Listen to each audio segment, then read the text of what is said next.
آج ہم انشاءاللہ والدین کے لیے دعاؤں کے بارے میں بات کریں گے کہ ہم کس طرح ان کے لیے بہترین دعائیں کر سکتے ہیں، کیونکہ والدین وہ ہستی ہیں جن کے احسانات ہم پر سب سے زیادہ ہیں۔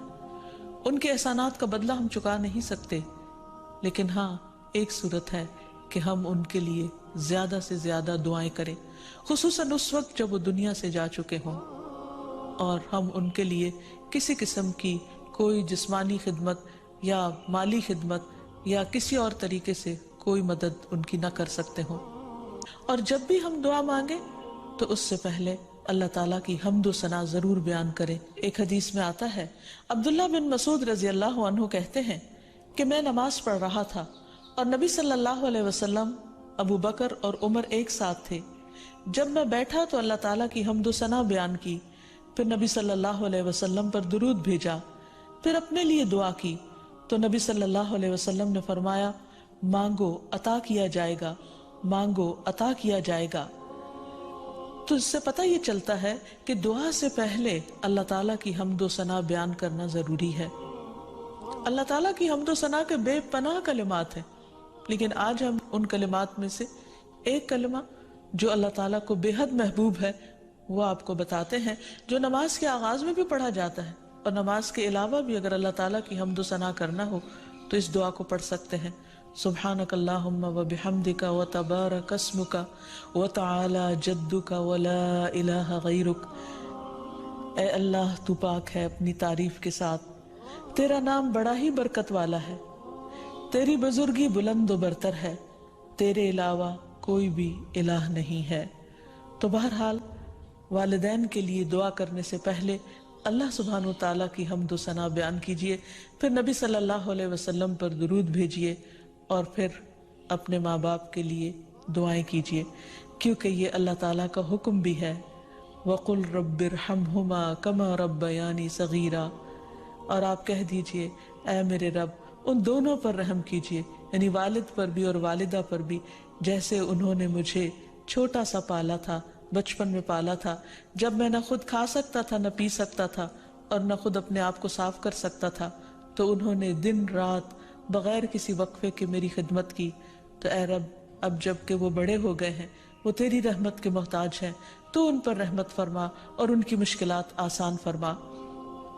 پھر اسی طرح والدین اگر زندہ ہوں تو بھی دعا کی جائے، اور اگر وہ فوت ہو جائیں تو وہ اور بھی زیادہ دعاؤں کے مستحق ہو جاتے ہیں۔ جب برزخ میں والدین کا درجہ بڑھا دیا جاتا ہے، یعنی بلند کیا جاتا ہے، تو وہ پوچھتے ہیں کہ ہمیں درجے کی یہ بلندی کیوں کر حاصل ہوئی؟ تو انہیں بتایا جاتا ہے کہ یہ تمہاری اولاد کی دعا کی وجہ سے۔ ویسے بھی جب انسان فوت ہو جاتا ہے تو اس کے اپنے عمل کا سلسلہ ختم ہو جاتا ہے۔ تین چیزیں مرنے کے بعد بھی فائدہ دیتی ہیں، جن میں سے ایک صدقہ جاریہ ہے، دوسرے ایسا علم جو انسان اپنے پیچھے چھوڑ جائے جس سے لوگ فائدہ اٹھائیں، اور تیسرے ولد صالح یدعو لہ، نیک اولاد جو اپنے والدین کے لیے دعائیں کرے، یعنی بیٹے کی دعا یا بچوں کی دعا اپنے والدین کے حق میں قبول ہوتی ہے، اس لیے خوب خوب دعائیں کرنی چاہیے۔ ہم دیکھتے ہیں کہ مختلف پیغمبر بھی اپنے رب سے اپنے والدین کے لیے دعائیں کرتے رہے ہیں، جن میں نوح علیہ السلام کی دعا ہے، وہ کہتے ہیں رب اغفر لی ولوالدی ولمن دخل بیتی مؤمنا وللمؤمنین والمؤمنات۔ اے میرے پروردگار مجھے بخش دے اور میرے والدین کو بخش دے، اور ہر اس شخص کو جو میرے گھر میں مومن کی حیثیت سے داخل ہوا ہو ان سب کو بھی بخش دے۔ اسی طرح ابراہیم علیہ السلام کی دعا ہے ربنا اغفر لی ولوالدی وللمؤمنین یوم یقوم الحساب۔ اے ہمارے پروردگار مجھے، میرے والدین اور تمام مومنوں کو اس دن معاف کر دینا جس دن حساب لیا جائے گا۔ پھر اسی طرح ہم دیکھتے ہیں کہ صحابہ کرام اپنے والدین کے لیے دعائیں کیا کرتے تھے، جن میں خاص طور پر حضرت ابو ہریرہ کا ذکر ملتا ہے کہ وہ ایمان لے آئے تھے لیکن ان کی والدہ مشرکہ تھیں، اور وہ نبی صلی اللہ علیہ وسلم کے بارے میں ایسے کلمات کہہ دیتی جس سے ان کو بہت تکلیف ہوتی۔ تو ایک مرتبہ اسی طرح کے کچھ کلمات سن کر وہ روتے ہوئے نبی صلی اللہ علیہ وسلم کے پاس آئے، کہنے لگے کہ یا رسول اللہ صلی اللہ علیہ وسلم آپ میری والدہ کی ہدایت کی دعا کیجیے۔ بہرحال آپ صلی اللہ علیہ وسلم نے ہاتھ اٹھا دیے، ان کے لیے دعا کی، اور جب حضرت ابو ہریرہ واپس گھر پہنچے تو ان کی والدہ اسلام قبول کر چکی تھی۔ حقیقت یہ ہے کہ والدین کے لیے خود بھی دعا کرنی چاہیے اور دوسروں سے بھی دعا کی درخواست کرنی چاہیے۔ پھر اسی طرح ہم دیکھتے ہیں کہ ایک مرتبہ ابو ہریرہ جب اپنے وطن پہنچے تو بڑی اونچی آواز میں کہا، اماں جان السلام علیکی ورحمۃ اللہ وبرکاتہ۔